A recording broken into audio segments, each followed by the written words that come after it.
And we are joined by Chuck DeVore from the Texas Public Policy Foundation, who's been a state legislator out in California. Chuck, is there any chance that any of these fleeing Texas Democrats are going to pay a price? Well, I certainly think that there's a likelihood that there are going to be some penalties. There was enhanced measures taken after the 2021 quorum break that impose financial penalties that prevent those financial penalties from being paid through campaign funds. Likely staff isn't getting paid. I think I heard someone calculate it's about $30,000 a day collectively for the group. And then Governor Abbott raised the specter of the fact that if you're having someone write a check for you as part of a quid pro quo, that, I'm going to write this check to make you whole so long as you don't vote for what I want you not to vote for. Well, that would be bribery. You can't do that in politics. And so then that would potentially expose some of these members to criminal charges if, in fact, that's the case. Well, that would be a felony, if I'm reading this right. Is it possible that some of these Democrats might go to jail? Would they have to go and post bail? It certainly is possible. I don't think it's going to come to that. I think that once the point has been made, once the performative box has been checked, you're going to start to see some of these individuals come back to Austin. I think that the fact that you have a speaker who's capable, as are speakers across America, this is not an uncommon thing to, it's not just in Texas, but speakers generally have the power to have unilateral authority over who's on committees, who's chairman, who's vice chairman, et cetera. And so you're going to have this classic prisoner's dilemma where people who break quorum and come back early may get some power from it. And those that persist in staying out and not voting on redistricting, not voting on disaster relief, not voting on property tax reform and relief, not voting on preventing transgendered individuals from using the wrong bathroom in public places, these things are on the call. Bail reform, I think, is on the call. So if you refuse to do your job, there may be consequences, yes. Okay, Chuck, let me ask you, because you're a former legislator out in the great state of California. You mentioned to me when we were lining up this discussion yesterday, you remember well the experiences and the lengths to which Democrats in California went to. Let us know your thoughts, please. Massachusetts, some Democrats are in. The state of New York, Illinois. These are states known and having a long history of creative Democrat redistricting for Democrat favor. What's your thoughts on this? Yeah, so the proposed map in Texas would do a couple of things, and let's compare it to California. The first thing that's, to me, interesting is that it creates several additional new majority-minority districts. So today in Texas, there is no black majority-minority district for Congress. The new seats would see two. From memory, I think there are two Hispanic majority districts in the current maps. The new maps, I think, would see 4 or 5. So it's one of these paradoxical things that on one hand, the new maps might see a more diverse Texas delegation, and on the other hand, it might see a strengthened Republican delegation. So those two things aren't necessarily mutually exclusive. Now, if those maps are passed, they would not quite be as aggressive as California's current maps. So in California, they have 42 Democrats in the House of Representatives in the U.S. House and 9 Republicans. And so that's about 18% of the representation, and their delegation is Republican, while Republicans get about 40% of the vote out in California. So that's a gap of about 22%. The proposed districts in Texas would have a partisan gap of, I think, around 20 or 21%. So not quite as aggressive as California is today. And of course, the irony is the Democrats have fled to Governor Pritzker's Illinois. And if you look at Illinois, you look at the maps there, and it's like, oh my goodness, these things look like a plate of spaghetti. I mean, this is such an aggressive gerrymander. It's insane. And of course, same with New York. So Democrats certainly know how to weld power. They know how to draw lines for maximum benefit. There is a danger in that, though, which is that if you get too greedy, too aggressive, that means you're going to have a lot of districts that are really close on the margin. So if you have candidates who aren't as strong, or you have an election cycle that isn't as good as you expected, if you try to gerrymander too aggressively, it could backfire, and you could see a lot of seats going the other way. Well, here's one of the things that I heard Kathy Hochul say when we played some of her clips this morning. She believes all elections should be fair and above board, and we shouldn't do these kinds of things. Of course, she's speaking out of one side of her mouth, and if the situation arose in New York, she would speak out of the other. But maybe we should do that, Chuck. Maybe we should do away with mail-in balloting that allows voter harvesting. Maybe we should make damn sure that we have a voter ID, that only citizens get to vote. Maybe we should do away with early voting. Maybe we should do away with online voting. A lot of these things are used by Democrats. Is it time to nationwide get rid of everything that gives either side a partisan advantage? Yeah, so that's a fascinating question, and there's a couple of things going on. I mean, first of all, Democrats like to say, make every vote count. Of course, what I don't want to see counted is any of my dead relatives voting, especially because that'll be the first time they're voting Democrat.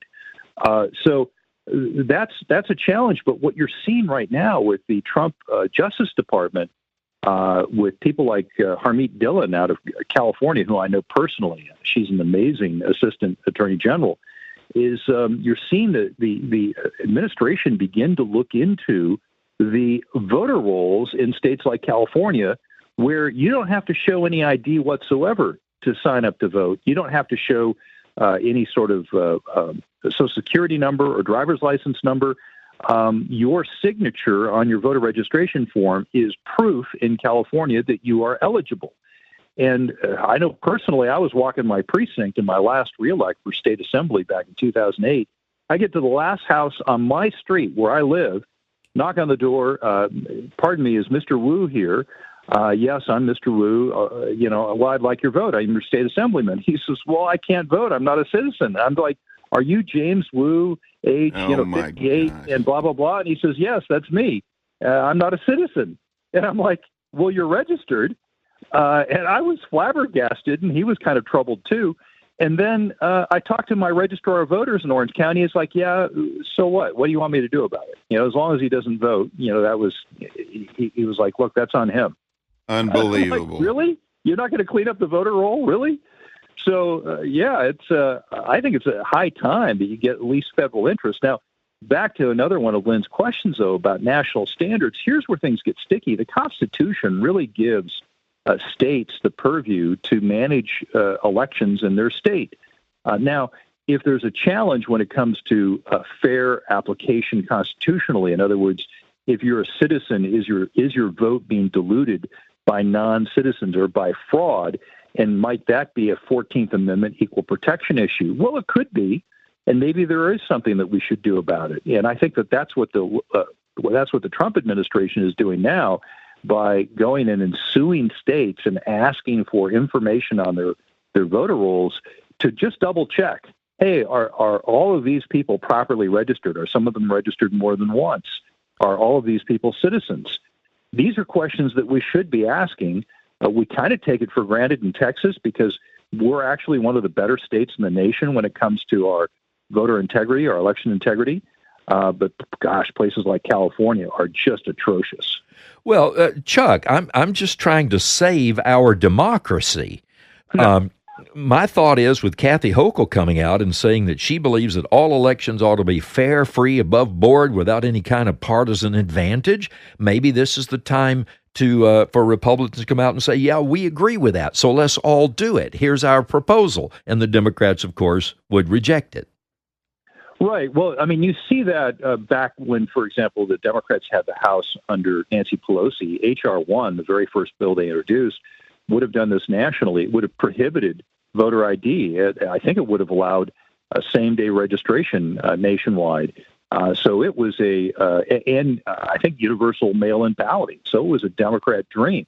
The important thing to understand about how the Democrats conceive of the franchise is this. The reason why many of them very much like mail-in balloting is that they don't see the voting franchise as something that should be exercised by voters who cast a ballot for their enlightened self-interest. Like, I'm going to vote for this person and these policies because I think it's best for me and my family, for the country. What they view the franchise is as a collective right. And if you are of a certain persuasion, then every single vote from that certain persuasion should be cast, and ideally should be cast for Democrats, because Democrats are in favor of additional goodies for that group. And anything less than 100% participation is somehow voter suppression. And so what they believe in is sending people to people's homes, to rest homes, to hospitals, whatever, and helping, in air quotes, people fill out that mail-in ballot the right way. And the important thing is the right way, because, of course, they may not know what's in their best interests, right? Mm-hmm. We know, of course, that their best interest is to vote Democrat. So we're going to send someone to your house, and they're going to help you fill out your ballot. Well, it's and like think when of how offensive that is to the three of us. It's right? like If someone came to our house, right? Yeah, Chuck, it's like when I asked Jim Cartle to just sign a check, and I'll fill in the fine print later. Right. I've heard that Jim has a problem with that. Yes, probably so. And I have a problem with what you're talking about, which is where they go over and help people in nursing homes and other places like that to vote the right way. Am I hearing, though, right now that Democrats are ready to put an end to all this kind of partisan stuff when it comes election time?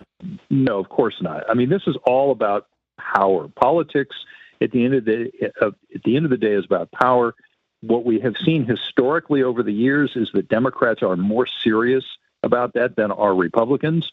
It's just the nature of the beast that if you have a party that believes in big, robust government, they're likely going to also believe that, any sort of measures to obtain that power are completely on the up and up and completely, available to be able to do. And so, look, it's just the world we live in. And now you're seeing in Texas, Republicans in Texas proposing to get almost as aggressive as things are out in California, but not so much as they are perhaps in Illinois or Massachusetts or New York, right? So imagine the anguish that you're seeing in Texas, where instead of having incumbent protection districts, which is what the districts were drawn as a few years back, they were drawn to protect the incumbents in the House, the Senate, and the U.S. House delegation. Very few competitive seats. And now you have lawmakers suggesting to reopen the U.S. House districts and make them a little more like California. Not quite, but almost. Okay, Chuck, I got to, because the clock's working against us, mention that folks can see what your thoughts and follow you on X at Chuck DeVore. You're a retired military intelligence officer and a California assemblyman. Folks listen to this show because they're insiders. I want you to game this out with me. They're trying to stop the redistricting effort for the next couple weeks because that's 30 days of the special session. But if they want to carry this out and have the districts in effect come next March in the election, they have to stop everything in the November refiling when people declare and when the districts would theoretically be set.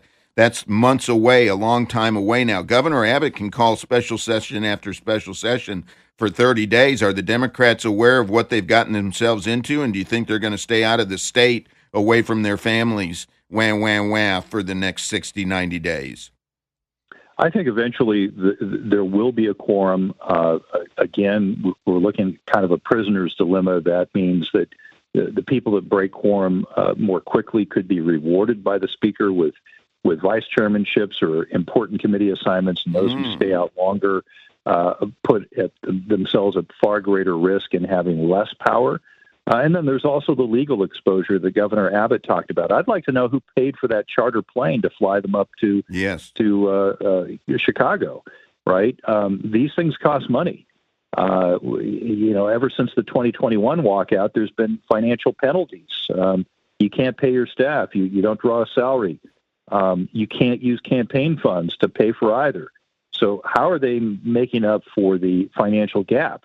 So I think eventually, once the point has been made, I think they're going to come back just like they did in 2021 when we strengthened our election integrity laws in Texas. And I testified for that, by the way, in those special elections.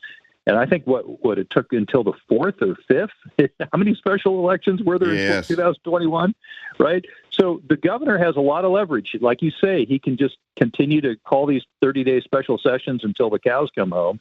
And our primary isn't clear out until March. So I think there's plenty of runway. All right, Chuck DeVore with the Texas Public Policy Foundation. Chuck, always a pleasure. Thank you.